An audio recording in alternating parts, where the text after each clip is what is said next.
She was a waitress, invisible to the world, just trying to survive. He was a man who owned the shadows, a man whose name was only spoken in whispers. A single night of impossible passion left her with a secret. But when she tried to share her news, a simple mistake, a single text message sent to the wrong number, would change everything. She sent an ultrasound photo, and the terrifying reply came back from a man she never thought she'd see again. "That's my child." The smell of stale coffee and industrial disinfectant was the perfume of Amelia Hayes's life. It clung to her hair, her clothes, and settled into the fine lines of exhaustion around her eyes. At 24, she felt 40. Every day was a relentless 8-hour shift at the Liberty Diner in downtown Brooklyn, balancing scalding plates, placating angry cooks, and smiling until her cheeks ached, all for a fistful of tips that barely covered her rent. Today was different. Today the exhaustion had a new, heavier quality. It was a bone-deep weariness mixed with a thrum of terror and a bizarre, fragile spike of something else. Hope? No, just inevitability. Amelia clutched the strap of her worn messenger bag as she trudged up the 3 flights of stairs to her tiny, walk-up apartment. Her keys fumbled at the lock, her hand still slick with grease from side work. The apartment was cold. She hadn't paid the gas bill. She lived on a razor's edge, and she had just fallen off. She dropped her bag by the door and sank onto the lumpy sofa, pulling a folded piece of paper from her pocket. It wasn't the unpaid gas bill. It was a thermal print photograph, grainy and indistinct, a swirl of grey and white. To anyone else it was static. To her it was a galaxy, a universe, a tidal wave. 8 weeks, 3 days. Dr. Lena Hansen at the free clinic had been kind, her voice gentle as she confirmed what Amelia already knew. "You have options, Amelia," she'd said. But Amelia knew she didn't. Her option had been decided 3 months ago, on a night that felt like a fever dream. She'd been working a catering gig, a high-end charity gala at the Metropolitan Museum of Art, a world she was paid to serve, not enter. She'd been carrying a tray of champagne flutes when a man had stopped her. He hadn't just looked at her. He'd seen her. His eyes were the color of smoke, his suit so black it seemed to drink the light.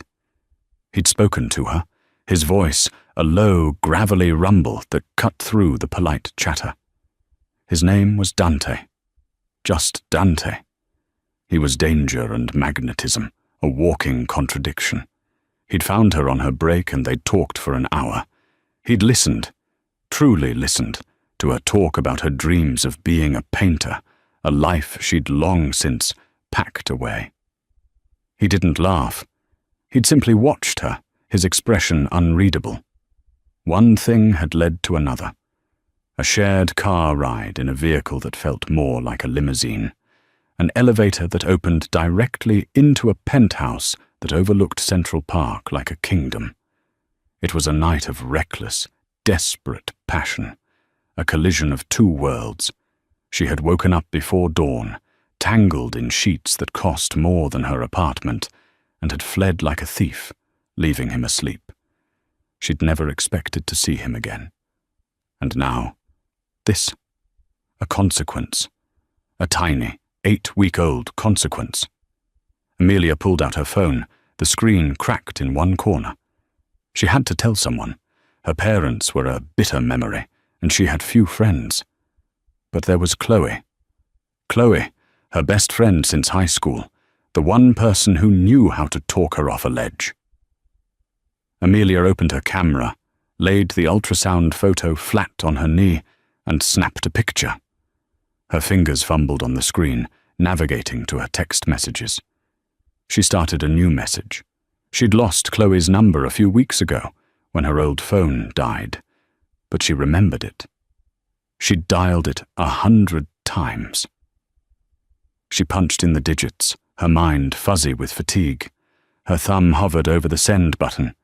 She typed a message, tears blurring her vision. "Look, it's real.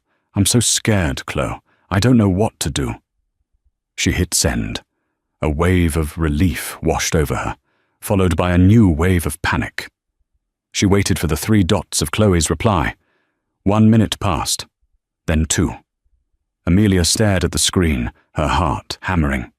Then the phone buzzed. A reply. But it wasn't from Chloe. It was from the number she had just texted, an unknown number. The message was 3 words. 3 words that turned her blood to ice. "Where are you?" Amelia's breath hitched. She must have typed the number wrong. A complete stranger had her most terrifying secret. She frantically typed a reply. "I'm so sorry. That was a mistake. Please delete that photo. It was for my friend." The reply was instantaneous. This time it was a sentence, a statement, an order, and it was not a question. "That's my child." Amelia dropped the phone as if it had burned her. It clattered to the floor. Impossible. It was impossible. She scrambled to pick it up. "Who is this?" she typed, her hand shaking so hard she misspelled the words twice. The phone rang. The same unknown number. She stared at it, frozen. It rang again, and again. She finally, fearfully, pressed the green icon. She didn't say hello. She just listened. There was silence on the other end, just the sound of distant, quiet power. Then, a voice. The same gravelly, smoky voice that had haunted her dreams for 3 months. "You were hard to find, Amelia," Dante said. It wasn't a greeting. It was an accusation. "You sent my child's picture to a stranger. Tell me where you are, or I will find you in the next 10 minutes. The silence that followed his command was more terrifying than a shout. It was absolute, the sound of a world tilting on its axis. Amelia's tiny apartment, her one sanctuary, suddenly felt like a cardboard box, flimsy and easily crushed. "How did you know it was me?" she whispered, her voice barely a croak. A low, humorless chuckle echoed down the line. "I know everything, Kara. I knew you were gone in the morning. I knew the name of the catering company. I knew you worked at a diner. Finding your address was a formality I hadn't yet decided to act on. You and this text expedited my decision." His child. He'd said it without hesitation. The arrogance of it, the certainty, should have made her angry. Instead, it terrified her. He wasn't a charming, mysterious stranger. He was a man who found people. "What do you want?" she asked, backing away from her own front door as if he could already see her. "What I want is irrelevant," he snapped, the velvet in his voice gone, replaced by steel. "What is happening is this. You are coming with me. This life you have, it is over.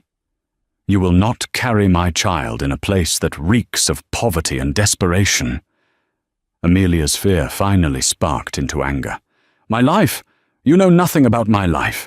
You were a one-night stand. You don't get to—" "Do not," he interrupted, his voice dropping to a lethal calm. "Call my son a one-night stand. Do not call me that. I am Dante Volkov, and you are the mother of my heir. Now the address, Amelia, or my men will tear this neighborhood apart until they find the girl from the Liberty Diner." Volkov. The name didn't mean anything to her, but the way he said it, like a king announcing his title, meant everything. "I'm not going anywhere with you," she said, trying to sound brave, but she knew her voice was trembling. "I don't need you. I'll take care of this myself." A beat of silence. Then, "I am looking at your building. Apartment 3B.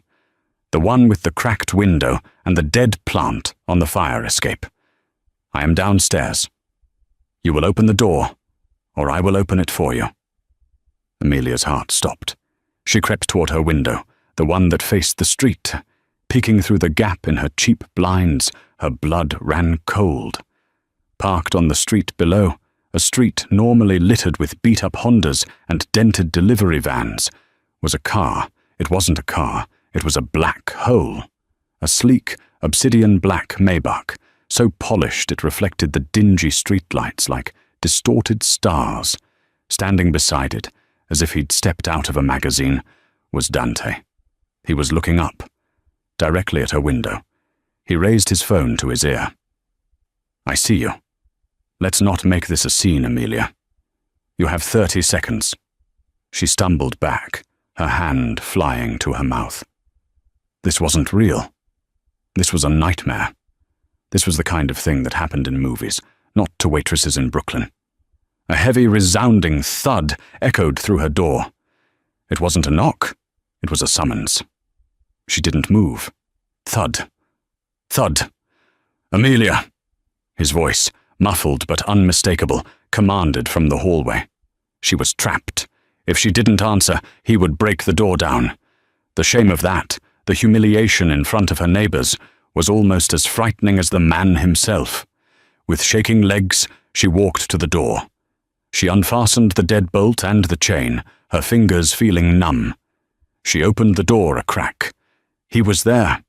He was even more imposing than she remembered. In the dim, fluorescent light of her hallway, his suit still looked impossibly expensive, his shoulders impossibly broad. He wasn't alone.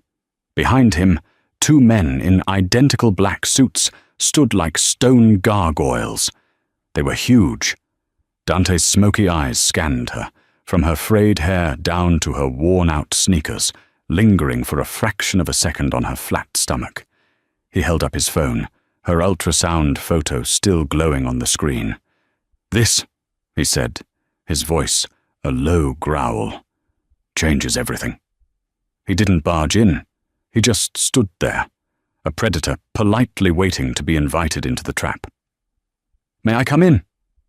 It wasn't a request. Amelia could only nod, stepping back into her apartment. He walked past her, and the entire atmosphere of the room changed. The temperature dropped. He didn't just enter the room, he conquered it.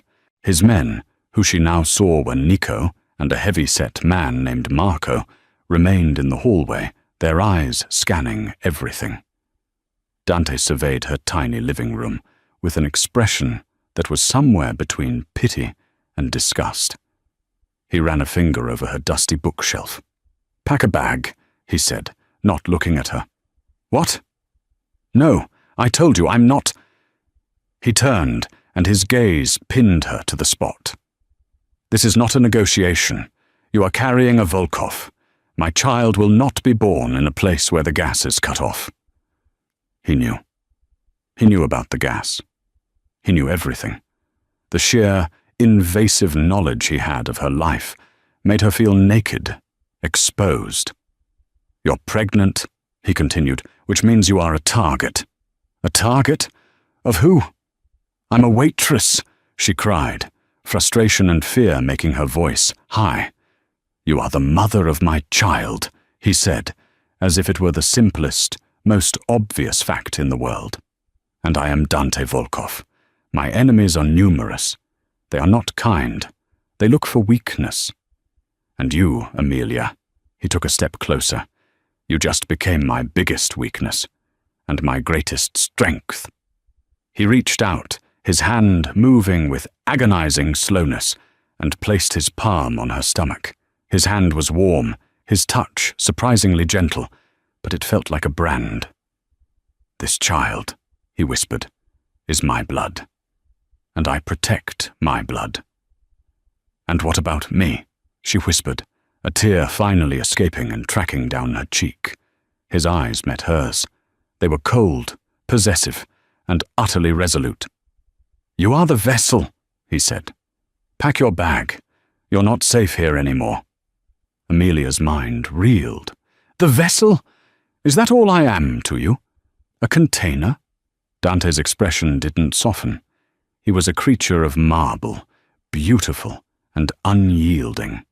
"You are the most important person in the world to me right now. You are the woman carrying my future. But do not mistake my concern for sentiment. This is about security. This is about survival. He gestured to her apartment. This place, it's a death trap. A locked door he could kick in. A window a child could break. You think my rivals, men who would burn cities to get at me, wouldn't find you here? You're lucky I found you first. You're lucky you sent that text to me. A chilling thought snaked into her mind. What if I'd sent it to someone else? A real wrong number? Dante's face darkened, a shadow passing over his features that was more terrifying than any rage. They would have traced the number. They would have found out who you were, and they would have come for you. He leaned in, his voice dropping to a conspiratorial whisper. They would have taken you, Amelia. They would have used you to bargain. And if I refused, they would have taken the child from you. Do you understand me?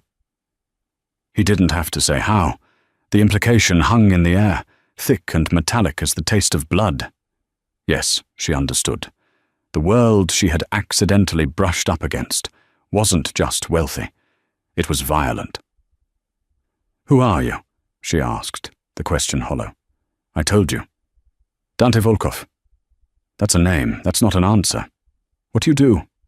He smiled, a thin, cold curving of his lips. "I am a businessman. I own shipping, logistics, real estate, and I ensure the stability of my family's interests. I am the head of the Volkov family. That is all you need to know." Mafia. The word screamed in her head. He wasn't a businessman. He was the mob she had spent a night with and was now carrying the child of a Mafia boss.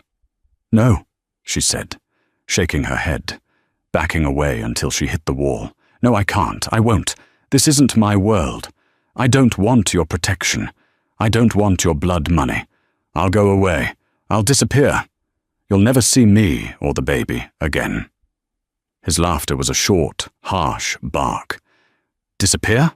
From me? Kara, you could fly to the moon, and I would have a man on the next rocket. There is no away. There is no disappearing. You made a choice 3 months ago. And now, this is the consequence." He took a step, closing the distance between them. "I am offering you a choice. Not about if you come with me, but how." He held up one finger. "1. You walk out of this building on your own. You will live in my home. You will be protected. You will have the best doctors, the best food, anything you could ever desire. The child will be safe. You will be safe." He held up a second finger. 2. You refuse. You scream. My men will subdue you. They will carry you out. You will be taken to my home. You will be sedated. You will be a prisoner, not a guest. The child will be safe.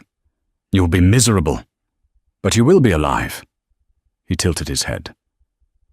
"The outcome is the same, Amelia. Only the experience is negotiable. What do you choose?" This was not a choice. This was the illusion of one. He was a tyrant, offering her a choice between a silver cage and an iron one. "My job," she said weakly, grasping at straws. "My friend, Chloe, I can't just—" "Your job at the diner is over. I'll have a severance sent to you. Enough to cover your rent here for a year, so no one asks questions. Your friend Chloe, the one you meant to text, she's a liability. You will not contact her." "I can't do that." "You can, and you will. Your old life is a ghost, Amelia. It ended the moment you pressed send. Now, your bag." He wasn't bluffing. She could see it in the flat, dispassionate gaze of his men, Nico and Marco, who still lingered in the doorway like twin statues of death. Tears of rage and helplessness welled. She hated him. She hated his power, his money, his suffocating control. But more than that, she was terrified. He was right. He had painted a picture of a world she couldn't survive in, not with a baby. He was her only shield against the monsters he himself had created. Wordlessly, she turned to her tiny bedroom. She grabbed the backpack she used for work, an old canvas thing. What did one pack for a new life as a Mafia boss's prisoner? She threw in a toothbrush, some underwear, 2 changes of clothes, and the one single-framed photo she owned, a picture of her and Chloe, graduation day, their faces bright and full of a future that now seemed like a cruel joke. She zipped the bag and returned to the living room. Dante was on his phone, speaking in rapid, low Italian. He snapped it shut when he saw her. "Is that all?" he asked, eyeing the small bag with disdain. "This is all I have," she said, her voice laced with venom. "It doesn't matter," he said. "You'll have everything you need." He gestured to the door. "After you, Amelia." She walked toward the door. Nico and Marco parted like the Red Sea. As she stepped into the hallway, she felt Dante's hand on the small of her back. It wasn't a caress. It was a brand of ownership, a guiding, inescapable force. She didn't look back at apartment 3B. She didn't look at her neighbors, who peeked through their doors, their eyes wide with fear and curiosity at the sight of the beautiful, dangerous man, and his 2 soldiers escorting the mousy waitress. She was walked down the stairs, out the front door, and into the cold night air. The door of the Maybach was opened for her by Nico. The interior was a cavern of black leather and polished wood, smelling faintly of cologne and power. She slid in. Dante followed, sitting beside her, close enough that their thighs almost touched, but not quite.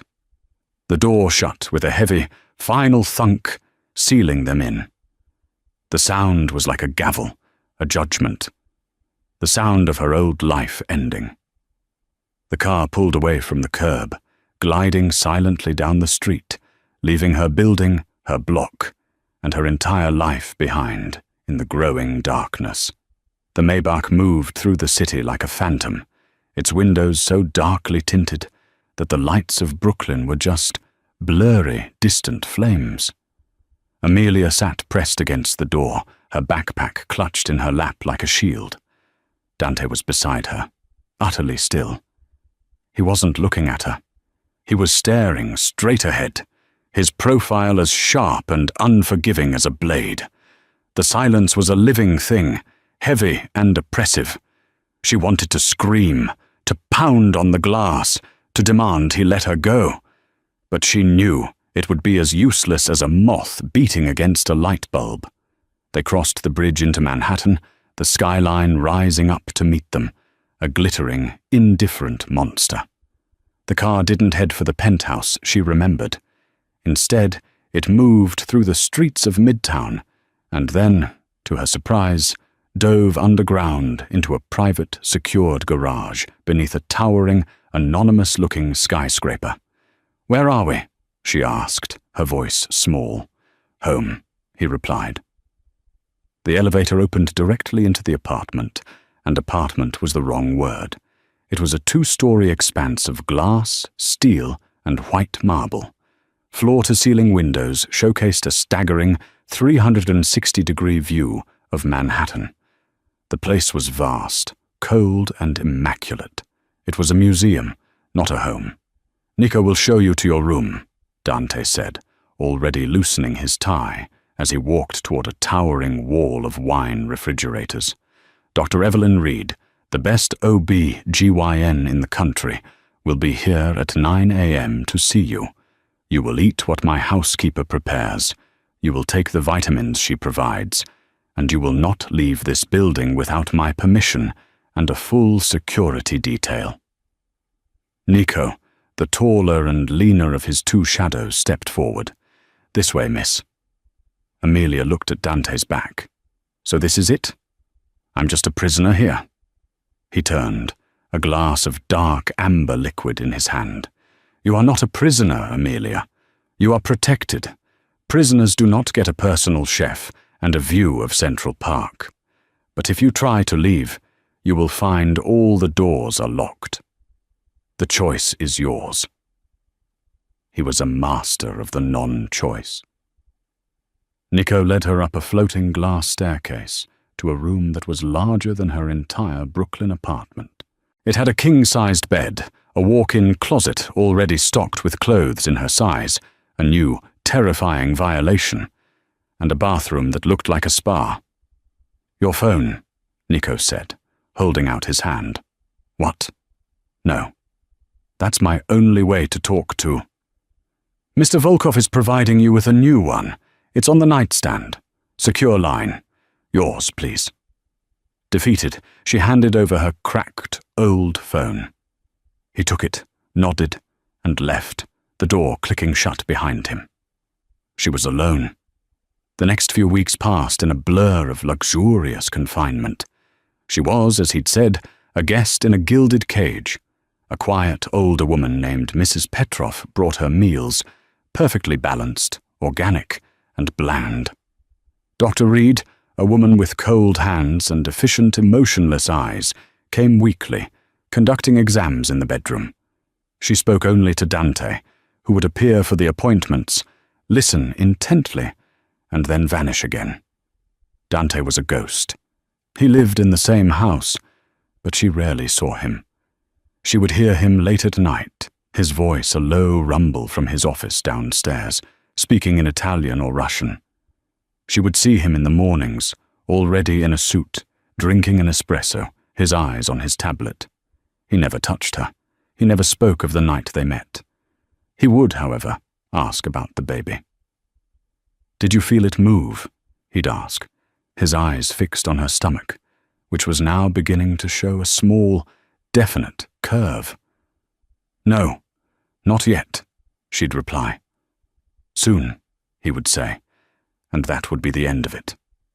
This new life was isolating. The silence was deafening. The perfection of the penthouse felt sterile, and she missed the chaos of the diner. She missed the grit, the noise, the feeling of being alive. Here, she was a precious object, a Fabergé egg being carefully incubated. She began to explore. The penthouse was full of art, but it was cold, abstract. The library was full of books, but they were all leather-bound classics that looked as though they'd never been read. It was in the library, looking for something, anything, that wasn't a 100-year-old treatise on philosophy, that she met her. A young woman, barely 20, with Dante's same dark hair and smoky eyes, was curled up on a window seat, sketching in a pad. She looked up, startled, as Amelia entered. "Oh," the girl said, snapping her book shut. "You're her." "I'm Amelia. And you are?" "Sofia Volkov." The girl stood, her demeanor wary. "My brother's well, you know." "His sister," Amelia said, relieved to see a face that wasn't a paid employee. "He never mentioned a sister." Sofia gave a bitter laugh. "Dante doesn't mention people. He controls them, or he hides them. I'm the one he hides. You're the one he's well. I'm not sure what he's doing with you." Amelia was drawn to her. Sofia was a flash of life in the mausoleum. "He's protecting me," Amelia said, using air quotes. "Is that what he calls it?" Sofia looked her up and down. "You look miserable." "I am. This place is a prison." "Then you know how I feel." Sofia's eyes hardened. "My brother, he's not a bad man. But he's the capo. He became the head of the family when our father was killed 2 years ago, and it changed him. He's all ice and steel now. He's obsessed with legacy, with an heir." Amelia's heart ached. "He calls me the vessel," Sofia winced. "That sounds like him. He's terrified, you know, of Dominic Scarpello." "Who?" "Our father's rival. The man who killed him. The Scarpello family. They want us gone. They want the Volkov line to end." "And you?" Sofia's eyes widened with a dawning, terrible realization. "You're not just giving him a baby. You're giving him a target.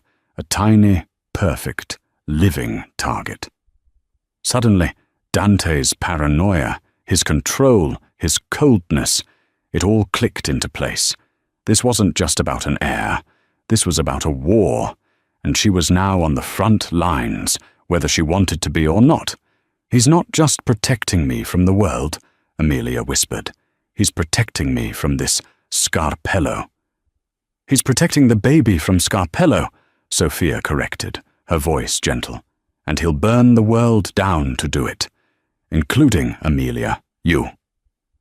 The revelation of Dominic Scarpello's name acted as a key, unlocking a new level of understanding for Amelia. She was no longer just a captive. She was a chess piece in a war she hadn't known existed. The knowledge didn't make her feel safer. It made her feel more exposed. Her interactions with Dante, however rare, were now viewed through this new, dark filter. When he'd enter the room, she'd find herself searching his face, not for the man she'd met at the gala, but for the capo Sophia had described. She saw him. She saw the calculating coldness, the constant, low-level tension in his shoulders. She saw the way his eyes flicked to the windows, to the doors, to his men. He was a man besieged. This realization sparked an unexpected, dangerous shift within her. Her isolation was no longer just a product of his control. It was a strategy, and she was tired of being a pawn. She sought out Sophia. She found her in the library again, the only room in the house that seemed to have a human pulse. "Tell me about him," Amelia said, sitting across from her. No preamble. Sophia looked up from her sketchbook. "Who? Scarpello?" "Dante. Tell me what he was like before." Sophia was quiet for a long time, her pencil tracing the outline of a face. "He was light. He used to laugh. He taught me how to paint. Our father was hard, traditional. He wanted Dante to be a killer. Dante just wanted to be an architect. He designed this building, you know." That stunned Amelia. "This cold place?" "It wasn't supposed to be cold," Sophia said, her voice thick with emotion. "It was supposed to be full of life. He was going to marry a woman, Anna. She was beautiful, sweet, not from our world." "What happened to her?" "Scarpello. It was a message to our father, a car bomb. She was in the wrong place. After that, and then when our father was assassinated 6 months later, Dante put away the blueprints and picked up a gun. The man you met at the gala, that's a ghost. The man who lives here, that's the capo." Amelia's heart ached, a sharp, sudden pang, not just for herself, but for him, for the man he'd been. She and Sophia began to meet in secret. Their conversations were quiet, whispered. They were two women trapped in the same cage, one by birth, one by chance. An alliance formed. "He's terrified," Sophia said one afternoon. "Scarpello is getting bolder. He's been trying to find a weakness, and now he'll be looking for you. He'll be looking for a pregnant woman connected to Dante." "But no one knows," Amelia insisted. "Only Dr. Reed, and your men, and the catering company, and the diner, and the clinic you went to," Sophia listed, her face pale. "Dante's men have been cleaning up your tracks, but Scarpello's men are good." Amelia's hand flew to her belly, where she'd felt the first, faint, butterfly wing flutters of movement just days before. "What can I do?" "You're smart," Sophia said. "Dante's weakness is that he sees you as a thing to be protected, a vessel. He doesn't see you as a partner. Use that, he won't expect it. He won't even talk to me." "Then make him." That night, Amelia didn't wait for him to find her. She went to his office. The door was closed. She could hear his low, angry voice inside. She knocked. The voice stopped. The door opened. Dante stood there, his tie gone, his sleeves rolled up, revealing forearms covered in a faint tracery of scars and ink. He looked exhausted. He looked dangerous. "What is it? Is it the baby?" "The baby is fine," she said, pushing past him into the room. It was dominated by a massive oak desk and a wall of security monitors. "We need to talk. I'm busy, Amelia." "Busy with this?" she said, pointing to a map on his desk, red circles drawn around several locations. "Busy with Scarpello?" His head snapped up. His eyes turned to Obsidian. "Who told you that name?" "Sophia," she said, bracing herself. He slammed his fist on the desk, rattling his computer. "She will be on a plane to Sicily by morning. I will not have her put in danger." "By talking to me? Dante, she's the only human person I've spoken to in a month, and I am in more danger than she is." "You are protected," he roared. "I am isolated," she roared back, her own voice surprising her with its strength. "You lock me in this tower. You send in a doctor who treats me like livestock. You give me a secure phone that I'm not allowed to call anyone on. You don't see me at all. You just see your heir." He stared at her, breathing hard, his chest rising and falling. He was truly seeing her for the first time since that night. He saw the fire in her eyes, the defiance. He saw the woman from the gala. "What do you want, Amelia?" he asked, his voice suddenly quiet. "I want to know what's going on. I want to know the plan. If this Scarpello is hunting me, I'm not going to sit here and wait like a tethered goat. I want to be a partner, not a package." He studied her, a long, assessing look. "A partner? You have no idea what you're asking. This world, it will stain you." "My life was never clean, Dante. It was just a different kind of dirty. I'm stronger than you think." He walked over to the window, looking out at the city lights. "Scarpello thinks I'm weak, that my father's death left a vacuum. He wants to take everything. He's been systematically trying to find a leverage point.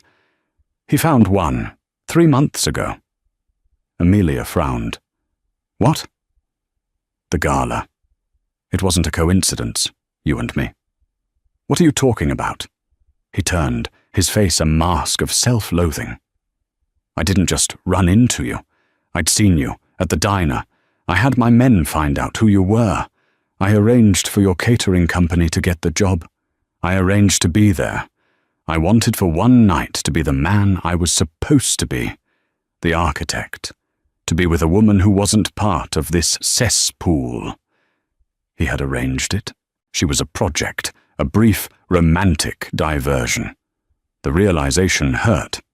But then, he continued, I woke up, and you were gone, and my duty, my war, it came crashing back. I couldn't risk you. I couldn't bring your innocence into my world. So I let you go. I told myself it was for your own good."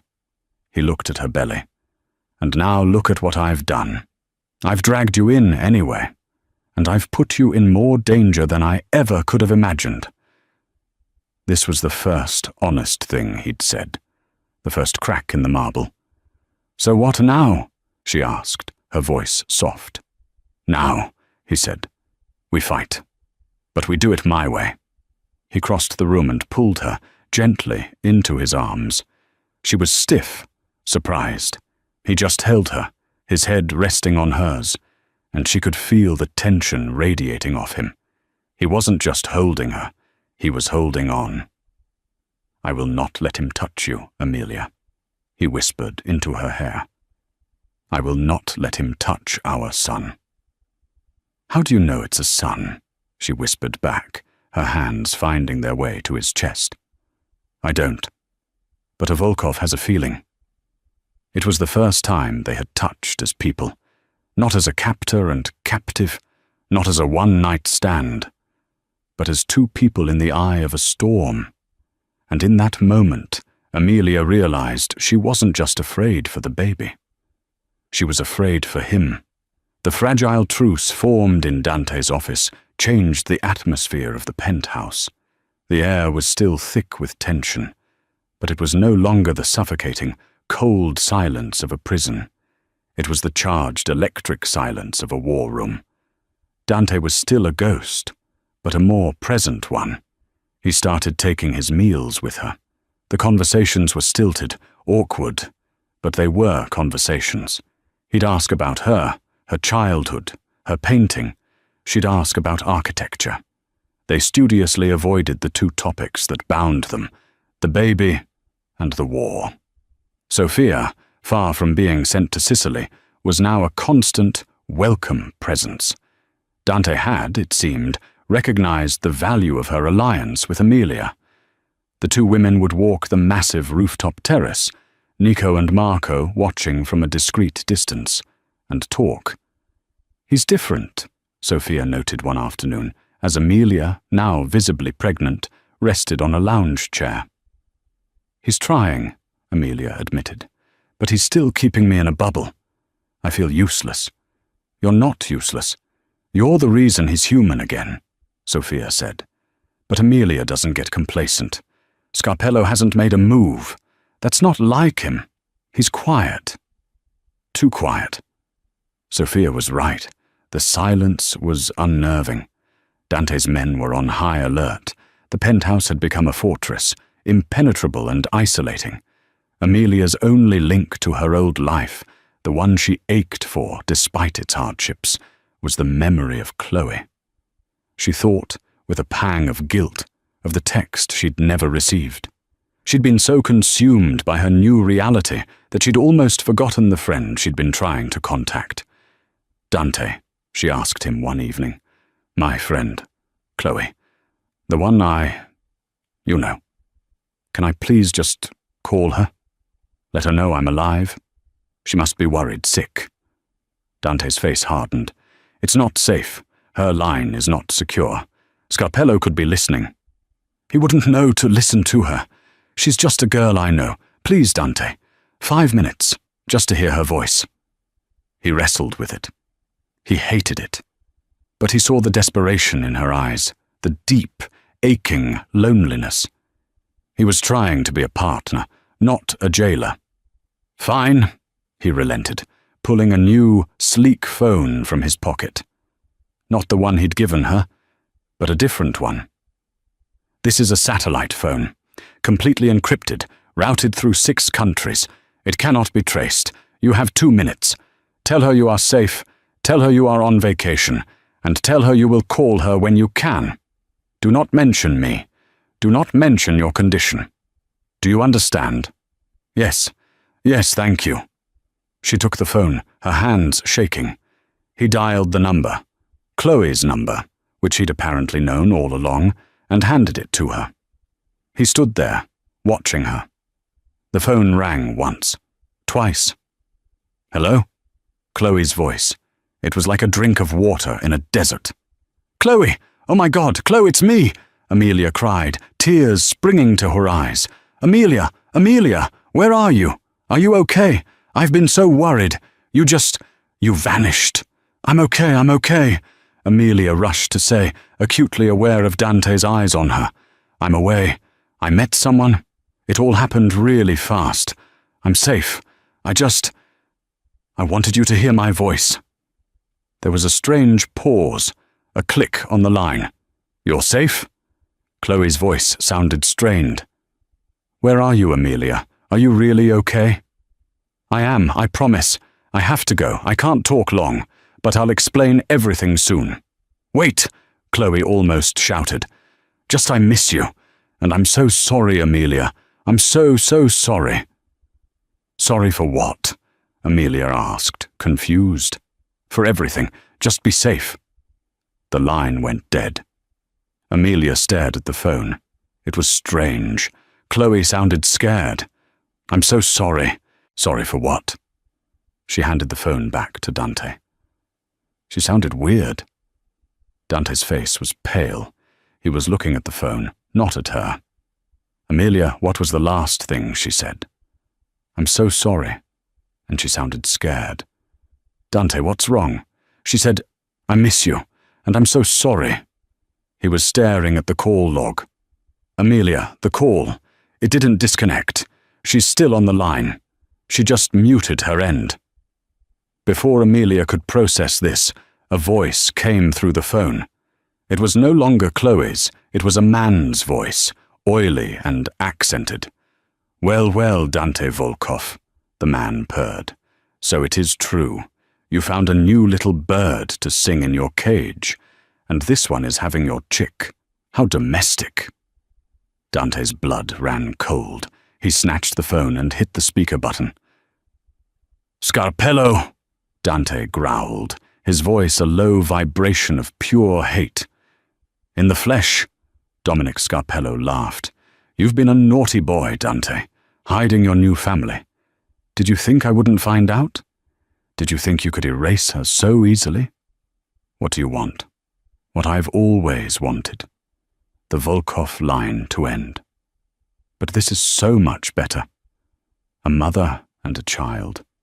A 2-for-1. And to think your little waitress handed her to me on a silver platter." "What are you talking about?" Amelia whispered, her hand on her stomach. "He's bluffing," Dante said, but he was staring at Amelia. "Am I?" Scarpello cackled. "Ask your little amica, Chloe.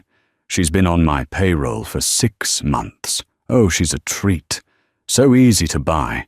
A little gambling debt, a little persuasion. She's the one who gave me the girl's name. She's the one who told me you'd taken her." "It couldn't be. Chloe, her best friend." "And that first text," Scarpello continued, enjoying himself. "The accidental ultrasound. Bellissimo. That was my idea. Chloe gave your little waitress the wrong number. Your number, Dante. A number Chloe got from one of my men who'd been tracking you. We knew you couldn't resist. We wanted you to find her. We wanted you to protect her. It's so much easier to steal something when it's all wrapped up in a nice, safe, high-security box. The entire thing. It was a setup. The accidental text. The start of her new life. It was all a lie. A gambit. A Trojan horse. "Where are you, Scarpello?" Dante seethed. "Not at the penthouse, if that's what you're thinking. But I am close to your other weakness." Dante's eyes widened. "Sophia. She's a smart girl," Scarpello purred. "She's at her afternoon art class. Or she was. My men are picking her up as we speak." Dante was already moving, shouting into an earpiece. "Nico! Marco! Code Red! Get to the art center. Now!" "It's too late, Volkov," Scarpello laughed. "You have a choice. The girl who started it all, or the girl carrying your future. You can't save them both." The line went dead. Dante's face was a mask of pure, unadulterated rage. He looked at Amelia. She was the target. Sophia was the bait. "Nico," he said into his earpiece, his voice lethally calm. "Scarpello has Sophia. He's making a play. Divert half the team. Get my sister." He looked at Amelia. "The rest of you lock this place down. No one in. No one out." "Dante, no!" Amelia cried. "You have to go. You have to save her." "I'm not leaving you," he yelled. "This is what he wants. He wants to split my forces. He wants, oh God." The penthouse alarm, a silent, flashing red light on his desk, suddenly went off. "He's not at the art center," Dante whispered, a horrible realization dawning. "He's not going for Sophia. He's already here." The power to the penthouse died. The lights went out. The security monitors went black. They were plunged into darkness, lit only by the emergency lights in the hallway and the glittering, indifferent city below. "Amelia!" Dante said, grabbing her. "Stay behind me." He pulled a gun from an ankle holster. The trap wasn't for Sophia. The trap was here, and they had just walked right into it. The silence that fell was worse than the alarm. It was a thick, suffocating darkness, broken only by Amelia's ragged breathing and the distant sound of the elevator dinging on their floor. "He cut the power," Dante whispered, his voice devoid of all emotion. He was no longer a man. He was the capo. "He's coming up the private shaft. He's neutralized the men downstairs." He shoved Amelia toward his office. "Get in, lock the door. It's steel-lined. Don't open it. For anyone, not even me. Unless you hear my voice, and only my voice." "Dante, no, I'm not leaving you." This is not a discussion, he roared, grabbing her shoulders. His eyes were wild. He wants you. He wants the baby. He has to go through me. Go! He pushed her into the office. She stumbled, catching herself on the desk. She turned. Dante, I will not lose you both, he said, his voice cracking for a fraction of a second. I will not. He slammed the door. She heard the click of the electronic lock engaging. She was alone in the pitch-black office, her heart trying to beat its way out of her chest. She fumbled for the desk, her hands finding the cold satellite phone. It was dead. The line was cut. Outside, she heard a crash, shouting, the sound of metal on metal. Then a sickening, wet thud. She pressed her ear to the door. Come out, Volkov. It was Scarpello's voice, amplified in the cavernous apartment. Your men are sloppy. You've gone soft, hiding behind your pregnant waitress. Where is she? I just want to meet the woman who brought down the great Volkov. A gunshot, Amelia screamed, stifling it with her hand. Dante! Scarpello's voice was closer. Are you dead? Don't be dead. I want you to watch. Amelia's panic was a living thing, choking her. She couldn't breathe. The baby. She had to protect the baby. She looked around the office. There was no escape. The windows were sealed. She heard a beep, beep, beep at the door. He was trying to hack the keypad. Think, Amelia. Think. She was not a vessel. She was not a pawn. She was a woman who had survived 24 years on her own. She looked at the desk, the map, the security monitors. They were black, but... She scrambled under the desk. Dante was paranoid. He was a strategist. He wouldn't have all his systems on one grid. She found it.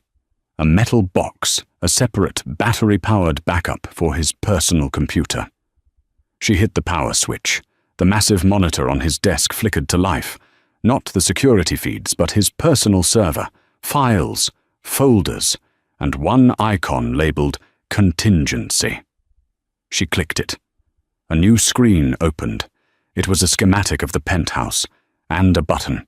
A single red button labeled Sanctuary. She heard the lock on the office door click open. Found you, Scarpello's voice sung.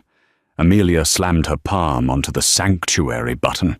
With a sound like a rushing waterfall, heavy, floor-to-ceiling steel shutters slammed down over every window in the penthouse, plunging the entire apartment into absolute, impenetrable darkness.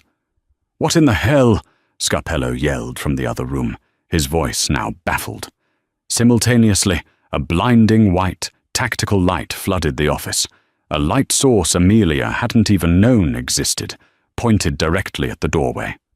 The door burst open. Scarpello stood there, silhouetted, his gun raised, blinking against the sudden, shocking light. He couldn't see her. He was a perfect target. Dante, you clever bastard, he hissed. But it wasn't Dante who moved. From the shadow beside the door, where he had been waiting, Dante emerged. He didn't have a gun. He had a heavy, marble bookend from his own desk. He brought it down on Scarpello's gun hand with a sickening crack of bone. Scarpello screamed, his gun clattering to the floor. Dante hit him again, and again. It was brutal, primal. Dante, stop! Amelia screamed. You'll kill him! Dante froze, his arm raised, his chest heaving. He was covered in blood, some his, some Scarpello's. He'd been shot. A deep, bloody gash was torn across his shoulder. He looked from Scarpello, who was groaning on the floor, to Amelia, cowering by the desk. He let the bookend fall. He walked to Scarpello and kicked the gun away. Get up, Dante growled, hauling the man up by his shirt. The girl, Scarpello choked. Sister Sophia, you're too late. Sophia, Dante said, his voice ice, is at our mother's house, in Connecticut, where I sent her 3 days ago. Scarpello's eyes widened. What?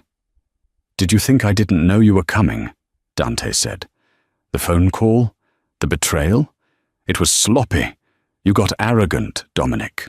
I've known Chloe was your mole for a month. I've been feeding her exactly what I wanted you to hear. The vacation call was a test. And you failed. He'd known. He had used Chloe, and he had used Amelia as bait. You knew? Amelia whispered, the betrayal a fresh, new wound. Dante looked at her, his face a mask of regret. I had to be sure. I had to get him here, on my terms. He turned back to Scarpello. You wanted my heir? You wanted my line to end? He dragged Scarpello from the office. Amelia followed, her legs shaking. The Maybach was still in the private elevator. Dante's men, Nico and Marco, were there, bruised but alive. They had come up from the garage. The trap had been for Scarpello all along. Take him, Dante ordered. I want him to disappear. I want his entire family, his entire organization, gone by morning. Burn it all to the ground. Nico and Marco hauled Scarpello away. The war was over. Dante turned to Amelia. He was bleeding heavily. He stumbled, and she rushed to catch him. You're hurt. It's nothing, he panted, slumping against the wall, sliding to the floor. You knew, she said again, tears streaming down her face. You used me. I had to, he whispered, his eyes closing. I had to end it, to keep you safe, to keep him safe. He was looking at her stomach. He's not my heir, Dante, she said, her voice hard. He looked up, pained. Amelia. He's not a line. He's not a legacy. He's a baby. He's our son. Dante looked at her, truly looked at her. The capo was gone. The marble was gone. All that was left was the architect, the man she'd met at the gala, bleeding on the floor of his cold, perfect house. He reached up, his bloody hand shaking, and touched her cheek. Our son, he repeated, as if the word was foreign. A small, pained smile touched his lips. Amelia Hayes. You are magnificent. He passed out. Amelia didn't panic. She grabbed the phone, the real one, and dialed. Nico, get back up here. He's bleeding. Get Dr. Reed. Get an ambulance. Get everyone. She was no longer a prisoner. She was no longer a vessel. She knelt, putting pressure on Dante's wound, the steel shutters still sealing them in. It was dark. It was a fortress. But for the first time, she wasn't alone. She was home. And so, the waitress and the Mafia boss, brought together by a mistaken text, found themselves at the start of a dangerous new life. The war with Scarpello was over, but the war for their family was just beginning. She was no longer his prisoner, but his partner. And he was no longer just a king, but a man learning to love. Theirs would be a life lived in the shadows, but for the first time, they wouldn't be living it alone. Thank you so much for listening to this story. What part of Amelia and Dante's journey shocked you the most? Was it the betrayal by her best friend, or the final twist where Dante revealed he knew all along? Let me know your thoughts in the comments below. If you love stories full of drama, romance, and shocking twists, make sure you like this video and subscribe to the channel. Don't forget to hit that notification bell so you never miss a new story. We have new adventures dropping every week, and you won't want to miss what happens next. Thanks for watching.